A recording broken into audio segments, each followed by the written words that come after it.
Hello, my self doctor Shashi Boricha आपका मेरे channel पे बहुत बहुत स्वागत करती हूँ। आज मैं आपको एक्सप्लेन करूँगी एक टॉपिक जिसका नाम है मोलस्कम कॉन्टेजियोसम। मैं आपको बताऊँगी कि ये क्या होता है, इसके सिम्टम्स क्या क्या होते हैं, इसके कॉज क्या होते हैं और साथ ही साथ कुछ होम्योपैथिक मेडिसिन जो इस कंडीशन के लिए बहुत ही ज़्यादा यूज़फुल है। लेकिन उससे पहले आप प्लीज़ मेरे चैनल को सब्सक्राइब कर लीजिए और जो बेल आइकन है उसे प्रेस कर लीजिए ताकि आपको मेरे आने वाली वीडियोज़ का नोटिफिकेशन मिलता रहे। तो चलिए स्टार्ट करते हैं। मोलस्कम कॉन्टेजियोसम एक टाइप का स्किन कंडीशन होता है जिसको कॉज करने वाला एक वायरस होता है जिसका नाम है मोलस्कम कॉन्टेजियोसम।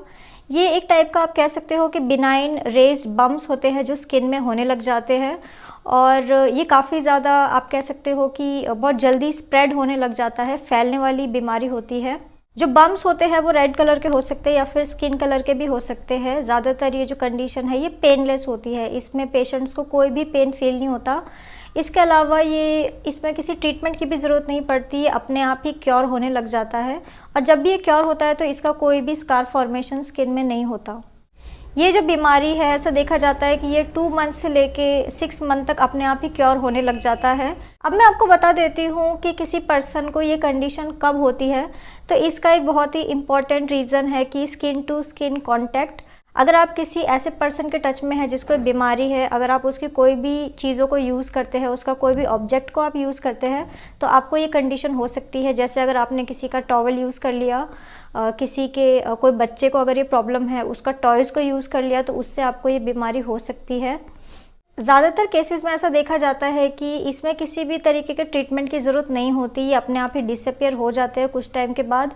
लेकिन जो लोगों का इम्यूनिटी वीक होता है उसमें ऐसा देखा जाता है कि ये जल्दी से ठीक नहीं होता और इसके जो सिम्टम्स है वो बहुत ही ज़्यादा वर्स्ट होने लग जाते हैं, सीवियर इसमें सिम्टम्स आने लग जाते हैं।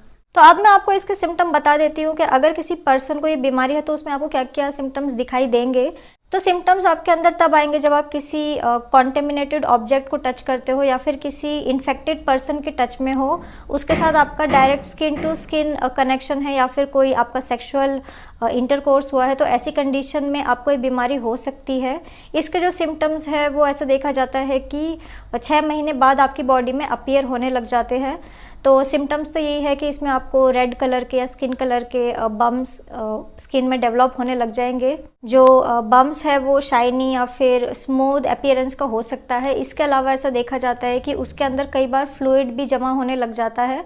पेनलेस कंडीशन है, इसमें बिल्कुल भी आपको किसी भी तरीके का पेन फील नहीं होता है। बम्स का जो साइज़ है वो 2 से लेके 5 mm तक हो सकता है।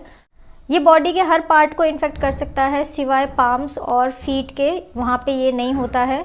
जिन लोगों का इम्यूनिटी बहुत ही ज़्यादा वीक होता है ऐसा देखा जाता है कि उनमें बहुत सीवियर सिम्टम आते हैं, जैसे कि उनके जो बम्स है वो काफ़ी ज़्यादा लार्ज साइज़ का हो सकता है, 15 mm तक भी हो सकता है। कुछ केसेस में उनको पेन भी फील होने लग जाता है। इसके अलावा ज़्यादातर ये जो सिम्टम है ये उनके फेस में होने लग जाते हैं।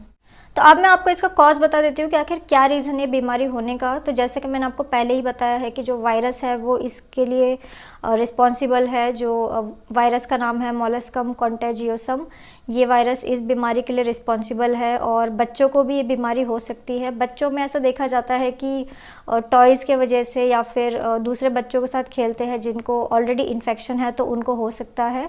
ज़्यादातर ऐसा देखा जाता है कि टीनेजर्स में और एडल्ट्स में ये बीमारी बहुत ही ज़्यादा कॉमन है क्योंकि इनका जो सेक्सुअल इंटरकोर्स है उसके वजह से ये बीमारी हो सकती है। अगर वो अनप्रोटेक्टेड सेक्सुअल इंटरकोर्स है या फिर skin to skin contact infected person के साथ हो तब ये आपको कंडीशन हो सकती है।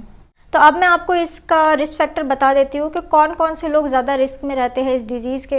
तो सबसे पहले जो बच्चे हैं वो बहुत ही ज़्यादा रिस्क में है। जिन बच्चों का एज 1 to 10 ईयर्स होता है उन बच्चों को ये कंडीशन होने के चांसेस काफ़ी ज़्यादा बढ़ जाते हैं। इसके अलावा ऐसा देखा जाता है कि जो लोग ट्रॉपिकल एरिया में रहते हैं उनको ये बीमारी हो सकती है। इसके अलावा जिन लोगों की इम्यूनिटी बहुत ही ज़्यादा वीक है, पुअर इम्यूनिटी है, ऐसे लोगों को ये बीमारी होने का चांसेस काफ़ी ज़्यादा बढ़ जाता है। इसके अलावा एक स्किन कंडीशन बहुत ही ज़्यादा रिस्पॉन्सिबल है। जिन लोगों को एक्जिमा या फिर डर्मेटाइटिस की प्रॉब्लम है ऐसे लोगों में भी ये कंडीशन होने के चांसेस काफ़ी ज़्यादा बढ़ जाते हैं। इसके अलावा कुछ प्रोफेशन बहुत ही ज़्यादा रिस्पॉन्सिबल है इस कंडीशन के लिए। जिन लोगों का प्रोफेशन स्पोर्ट्स से रिलेटेड होता है उन लोगों में ये कंडीशन देखी जाती है, जैसे कि फुटबॉलर्स या फिर रेसलर्स, क्योंकि उनका स्किन टू स्किन कांटेक्ट होता है तो उनको ये बीमारी होने के चांसेस काफ़ी ज़्यादा बढ़ जाते हैं। तो अब मैं आपको इसका कुछ होम्योपैथिक मेडिसिन बता देती हूँ कि आखिर कौन कौन सी मेडिसिन को आप यूज़ कर सकते हो इस कंडीशन के लिए। तो मेडिसिन जैसे कि आप सल्फर 200 का यूज़ कर सकते हो, कैली आयो 200 का आप यूज़ कर सकते हो, इसके अलावा कैली ब्रोम 200 या फिर आप थूजा 200 का भी यूज़ कर सकते हो। ये सारी की सारी मेडिसिन इस कंडीशन के लिए बहुत ही ज़्यादा इफेक्टिव मेडिसिन है। सो अगर आप इस कंडीशन के लिए किसी और कंडीशन के लिए मुझसे कंसल्ट करना चाहते हैं तो आप मेरे व्हाट्सअप नंबर पे मुझे मैसेज कर सकते हैं, मैं आपको रिप्लाई करूँगी। तो अगर आपको मेरा वीडियो यूज़फुल और इन्फॉर्मेटिव लगा हो तो आप प्लीज़ इसको लाइक कर दीजिए और साथ ही साथ आप मेरे चैनल को सब्सक्राइब कर लीजिए और जो बेल आइकन है उसे प्रेस कर लीजिए ताकि आपको मेरे आने वाली वीडियोज़ का नोटिफिकेशन मिलता रहे। तो आज के लिए बस इतना ही। Thank you.